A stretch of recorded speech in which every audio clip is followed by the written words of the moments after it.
இது பார்த்திங்கன்னா 30ஆம் தேதி ரெக்கார்ட் பண்ணது. இதில் ஆக்சுவலாக அன்றைக்கி என்ன ஆச்சுன்னா, இப்போது ஸ்டாட்டிக் ஐபி அது பர்ச்சேஸ் பண்ணணுன்ட்டு முன்னாடியே ஒரு சர்க்குலர் இருந்தது. பட் அது ஒரு கிளாரிட்டி இல்லை நம்மளுக்கு. ஸோ அன்றைக்கி போய் செக் பண்ணும்போது என்ன இருந்ததுன்னா, ட்ரேட்ரான் பேஜில் ஸ்டாட்டிக் ஐபி பர்ச்சேஸ் பண்ணுறதுக்கான ஆப்ஷன் அதில் இருந்தது. ஸோ நம்ம என்ன ப்ரோக்கர் ஆட் பண்ணியிருக்கோமோ அது பக்கத்தில் காட்டுச்சு. அதில் பார்த்திங்கன்னா மந்த்லி ஒரு மாதத்துக்கு எடுக்கிங்கன்னா ₹100 ப்ளஸ் ஜிஎஸ்டி இருந்தது. தென் 3 மந்த்ஸுக்கும் இருந்தது. ஸோ நான் 1 மந்த்துன்றதை செலக்ட் பண்ணேன். ஸோ செலக்ட் பண்ணால் அடுத்த பேஜுக்கு போகுது. ஸோ பர்ச்சேஸ் பண்ணுற மோடுக்கு போகுது. அதில் பார்த்திங்கன்னா உங்களுக்கு ஆப்ஷன்ஸ் கொடுத்துருக்காங்க. நிறைய ஆப்ஷன்ஸ் இருக்குது. அதில் நீங்கள் முதல்ல மொபைல் நம்பர் என்ட்ரு பண்ணணும். ஸோ நம்ம எந்த நம்பரை அதோட லிங்க் பண்ணியிருக்கோமோ அந்த நம்பர் நம்ம என்ட்ரு பண்ண பிறகு பேமெண்ட் ஆப்ஷனாக நமக்கு காட்டுது. Credit card, debit card, UPI mode இதெல்லாம் காட்டுது. நான் ஜிபே வழியாக பே பண்ணேன் அதில். ஸோ ஜிபேயில் நம்ம அமௌண்ட்டு என்ட்ரு பண்ணிவிட்டு ஸ்கேன் பண்ணும்போது பேமெண்ட் கன்ஃபார்ம் ஆகிடுச்சு. தென் ஒன்ஸ் பேமெண்ட் கன்ஃபார்ம் ஆன பிறகு நம்ம அந்த ஏபிஐ கீ நம்ம புதுசாக ஜென்ரேட் பண்ணணும். ஆல்ரெடி முன்னாடி இருக்கிறது ஒர்க் ஆகாது. ஸோ இந்த ஸ்டாட்டிக் ஐபி இதை வச்சுட்டு இப்போ ஒரு ஸ்டாட்டிக் ஐபின்றது கொடுத்துருப்பாங்க. பர்ச்சேஸ் பண்ண உடனே உங்களோட ஸ்டாட்டிக் ஐபி என்னன்றது வந்துடும். இப்போது இந்த ஸ்டாட்டிக் ஐபியை வச்சுட்டு புதுசாக நம்ம ஏபிஐக்கு ஜென்ரேட் பண்ணணும். ஆல்ரெடி மெயில் வந்தது எனக்கு. இப்போ இதில் 2 விதமாக சொல்கிறாங்க. ஆக்சுவலாக ஒரு இது பார்த்திங்கன்னா இப்போது மல்டிபிள் ஐபி சப்போர்ட்டு. இப்போ உங்களுக்கு ஒரு ஐபிக்கு மேலேன்னா 2 ஐபி வரைக்கும் வச்சுக்கலாம்.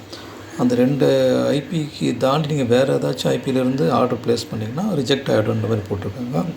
அடுத்தது அந்த ஆர்டர் ப்ளேஸ் பண்ணுறதுலேயே நீங்கள் பார்த்தீங்கன்னா ஒரு செகண்டுக்கு 10 ஆர்டர்ஸ் அது வரைக்கும் இருந்ததுன்னா அந்த ஸ்டாட்டிக் ஐபி அட்ரஸும் யூஆர்எல்லும் கொடுத்தா மட்டும் போதும். இப்போது 10 செகண்டுக்கு மேலே இருந்ததுன்னா டாக்குமெண்ட் ஏதோ அடிஷ்னலாக கேட்குறாங்க. அது என்னன்னு தெரியல. இப்போ நம்ம ஏபிக்கு ஜென்ரேட் பண்ண போகிறோம். ஸோ இங்கே மோஸ்ட்லி ட்ரேட்ரான்லாம் பார்த்திங்கன்னா ஒரு செகண்டுக்கு 10 ஆர்டர்லாம் போகாது. அங்கே சம் டிலே இருக்கும். ஸோ இப்போ நம்ம ட்ரேட்ரான் அந்த பையில் வாலில் பை ஆப்ஷன் கிளிக் பண்ணிங்கன்னா ஏபிஐக்கு ஜென்ரேட் பண்ணுறதுக்கு வரும். இதில் ஏபிஐ வெர்ஷன் 2க்கு வரணும். நம்ம முன்னாடி வெர்ஷன் 1 அது முன்னாடி யூஸ் பண்ணது. இப்போ நம்ம புதுசாக இந்த நியூ ஏபிஐ கீ ஜென்ரேட் பண்ணும்போது வெர்ஷன் 2ல் தான் நம்ம கீ ஜென்ரேட் பண்ணணும். ஸோ இங்கேருந்து நம்ம ஏபிஐ கீ ஜென்ரேட் பண்ண பிறகு அதுக்கு பிறகு சீக்ரெட் கீ அதெல்லாம் நம்ம எடுத்துகிட்டு திரும்ப ட்ரேட்ரானில் ப்ரோக்கர் பேஜ் போய்ட்டு பேஸ்ட் பண்ணிட்டுருக்கோம். இப்போ நம்ம இது க்ரியேட் பண்ணும்போது கேட்குது ஆர்டர் வால்யூம். ஒரு செகண்டுக்கு 10 ஆர்டருக்கு மேலே போகுதா அப்படின்னு கேட்குது. ஒன்று கொடுத்துட்டு நெக்ஸ்ட்டு கொடுத்துடலாம். கொடுத்துட்டு இப்போது இந்த ஸ்டாட்டிக் ஐபி கான்ஃபிகர் பண்ணுறதுக்கு கேட்குது. இதில் ப்ரைமரி ஐபி இப்போ நீங்கள் ஒரே ஒரு ஐபி மட்டும் தான் யூஸ் பண்ண போகிறோன்னா நம்ம இதுக்கு மட்டும் நமக்கு வந்தது இல்லையா. ஸோ அந்த ₹100 பே பண்ணோம் இல்லையா, அதுக்கு ஒரு ஐபி வந்திருக்கும். ஸோ அந்த ஸ்டாட்டிக் ஐபியை காப்பி பண்ணி இந்த இடத்துல பேஸ்ட் பண்ணணும். நீங்கள் சப்போஸ் 2வது ஐபி வாங்கணுன்னா அதுக்கு தனியாக பே பண்ணணும்னு நினைக்கிறேன். ஏன்னா ஒரு ஐபிக்கு மட்டும் தான் ₹100 இந்த மாதிரி வந்திருக்கு. ஸோ நீங்கள் செகண்டரி ஐபியும் உங்களுக்கு ஸ்டாட்டிக் ஐபி தேவைப்படுதுன்னா அதுக்கு தனியாக பே பண்ணி அதை வாங்கணும். ஸோ இப்போ இந்த ஐபி அட்ரஸ் காப்பி பண்ணிக்கலாம். காப்பி பண்ணிவிட்டு அந்த இடத்துல போய்ட்டு பேஸ்ட் பண்ணிவிடுங்க அதை. ஸோ இந்த பேஸ்ட் பண்ணிக்குவோம். பேஸ்ட் பண்ணிவிட்டு நம்ம செகண்ட் ஐபி யூஸ் பண்ணலை. ஸோ நெக்ஸ்ட்டு கொடுத்துடலாம். அடுத்து அந்த ரீடைரக்ட் யூஆர்எல். ஸோ இதெல்லாம் நம்ம கான்ஃபிகர் பண்ணியிருப்போம் ஆல்ரெடி. ஸோ அதனால் அந்த பேஜ் செட்டப் பேஜ் கொடுத்துருப்பாங்க நம்மளுக்கு எப்படி பண்ணணும்னு சொல்லிட்டு. அதுலேயே அந்த ரீடைரக்ட் யூஆர்எல் பேஜ் இருக்கும். அதில் ஜஸ்ட்டு காப்பி பண்ணி இங்கே கொண்டு பேஸ்ட் பண்ணிக்கலாம். தென் அடுத்தது புஷ்பேக் யூஆர்எல்லாம் தேவையில்லை. அடுத்து அந்த app name, app short name, description இதுக்கெல்லாம் நம்ம ஏதாச்சும் ஒரு நேம் கொடுத்துடலாம். ஸோ இப்போது ஆல்ரெடி ஒரு ஏபிஐ கீ ஒன்று ஜென்ரேட் பண்ணி வச்சுருந்தீங்கன்னா அதில் ட்ரேட்ரான் எல்லாத்தையும் கொடுத்துருக்கோம். அதே நேமே இந்த இடத்துல வராது. எது அடிஷ்னல் லெட்டர் எதுனா நீங்கள் ஆட் பண்ணிக்கலாம். ட்ரேட்ரான் V2 V3 ஜஸ்ட் ஏதோ ஒரு நேம் கொடுத்தீங்கன்னா ஓகே ஆகிடும். இதில் அவங்க வந்து எப்படி பண்ணணுன்றது ப்ரொசீஜரும் கொடுத்துருக்காங்க. ஸோ நீங்கள் இதை செக் பண்ணிவிட்டும் எப்படி பண்ணுறதுன்னு பார்த்து பண்ணிக்கலாம். இப்போது ஆப் நேம் ட்ரேட்ரான்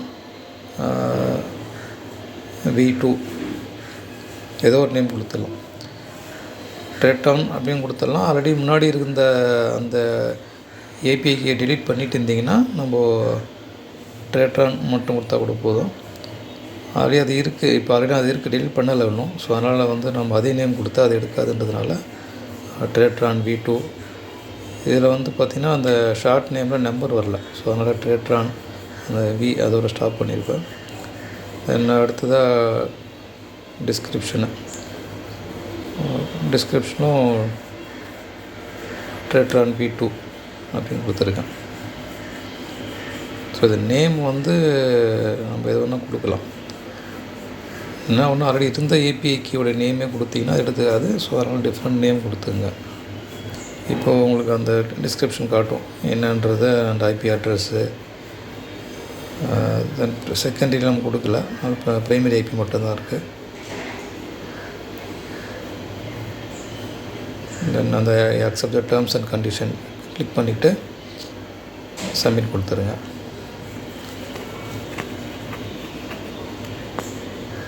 இப்போ சக்ஸஸ்னு வந்தாச்சு. ஸோ அந்த IP address configuration API key generate ஆகிட்டுருக்கோம். இப்போ நம்ம திரும்ப என்ன பண்ணணும்னா இந்த சீக்ரெட் கீயெல்லாம் எடுக்கணும் போய்ட்டு. இப்போ நம்ம ட்ரேட்ரானில் ப்ரோக்கர் பேஜில் முன்னாடி நம்மளுக்கு கொடுத்துருப்போம், இந்த சீக்ரெட் கீ காப்பி பண்ணியிருப்போம் இல்லைங்களா. இப்போ புதுசாக க்ரியேட் ஆகிருக்கு. ஸோ அதனால் நம்ம இதை காப்பி பண்ணி திரும்ப அந்த ப்ரோக்கர் பேஜில் போய் கான்ஃபிகரில் நம்ம அதில் ஆட் பண்ணணும். நியூ ஏபிஐக்கு ஜென்ரேட் பண்ண பிறகு என்ன ஆகுதுன்னா, இங்கே உங்களுக்கு வெரிஃபிகேஷன் வந்து பெண்டிங்கில் இருக்கும். ஸோ அது ஒன்ஸ் ஓகே ஆகிடுச்சுன்னா தென் வந்து நம்மளுக்கு அப்ரூவல் வந்துடும். ஸோ அப்ரூவ் ஆன பிறகு நம்ம அந்த சீக்ரெட் கீயை காப்பி பண்ணி தென் திரும்ப வந்து ட்ரேட்ரானில் ப்ரோக்கர் பேஜில் நம்ம ஆட் பண்ணணும். ஸோ இங்கே அப்ரூவ்டு வந்திருக்கு. இப்போ முதல்ல ஒன்று பண்ணது அது பெண்டிங்கில் இருக்கும், அதை விட்டுடலாம். இப்போ செகண்ட் டைம் பண்ணதில் அது வந்து அப்ரூவ்ட் ஆகிடுச்சு. ஸோ அது அப்ரூவ் ஆகிடுச்சான்னு செக் பண்ணிட்ட பிறகு நம்ம வந்து திரும்பவும் ட்ரேட்ரான் பேஜில் இந்த ஆப் கீ சீக்ரெட் கீயில் நம்ம போய்ட்டு அதை ஆட் பண்ண வேண்டியிருக்கோம்.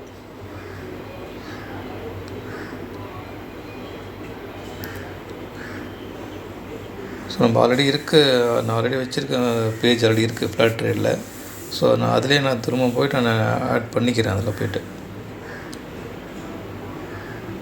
அந்த ஏபிஐ கீ காப்பி பண்ணி அங்கே பேஸ்ட் பண்ணிக்கலாம். அடுத்து வந்து secret key, API secret key copy பண்ணிங்க. அதை காப்பி பண்ணி முதல்ல பண்ண பழைய அதோடைய கீஸ் தான் இருக்கும். ஸோ நம்ம புதுசாக பண்ணுறதுனால இப்போ காப்பி பண்ணுற அந்த ஏபிஐ சீக்ரெட் கீ காப்பி பண்ணி இங்கே பேஸ்ட் பண்ணிவிடுங்க. டோக்கனில் பிளாங்காக விட்டுருங்க, அது எதுவும் தேவையில்லை. அவ்வளோதான். அந்த சேவ் கொடுத்துடலாம். ஸோ சேவ் கொடுத்திங்கன்னா அது ஆட் ஆகிடுச்சு. ஸோ இப்போ இது வந்து உங்களுக்கு 1 மந்த் வரைக்கும் அது வேலிடு. நம்ம எப்போ வந்து ஏபிஐக்கு இந்த ஸ்டாட்டிக் ஐபி பர்ச்சேஸ் பண்ணுமோ அதுலேருந்து 1 மந்த் வேலிடு. ஸோ அது 1 மந்த் முடிஞ்ச பிறகு நம்ம திரும்ப ரினியூவல் பண்ண வேண்டியிருக்கும் அதில். ஸோ ஒன்ஸ் ஆட் பண்ண பிறகு நம்ம திரும்ப வந்து அந்த லிங்க்கை கிளிக் பண்ணி டோக்கன் ஜென்ரேட் பண்ணணும். ஏன்னா இப்போ நியூ ஏபிஐ கீ போட்டதுனால அகைன் திரும்ப நீங்கள் அந்த லிங்கை கிளிக் பண்ணிவிட்டு நம்ம யூஸ்வலாக பண்ணுற மாதிரி இந்த லாகின் டீட்டெயில்ஸ் எல்லாம் கொடுத்தீங்கன்னா அது திரும்ப ஆத்தென்டிகேட் ஆகும். ஸோ ஆத்தென்டிகேட் ஆன பிறகு தான் நம்மளுக்கு பழைய ட்ரேட் எடுக்க ஆரம்பிக்கும். ஸோ இப்போ சக்ஸஸ் வந்தாச்சு. ஸோ இதுக்கு பிறகு நம்மளுக்கு ட்ரேட்ஸ் வந்து நம்ம ஸ்ட்ராட்டஜி படி உங்களுக்கு ட்ரேட்லாம் எடுக்குது. ஸோ ஃப்ளாட் ட்ரேட்லாம் வெரிஃபை பண்ணிட்டேன். ஸோ ட்ரேட்ஸ் எல்லாம் அங்கே இப்போ பழைய எடுக்க ஆரம்பிக்குது. ஸோ இதில் பாருங்கள், இதை ட்ரை பண்ணுங்கள். டவுட்ஸ் இருந்தால் கமெண்ட்ஸில் சொல்லுங்கள்.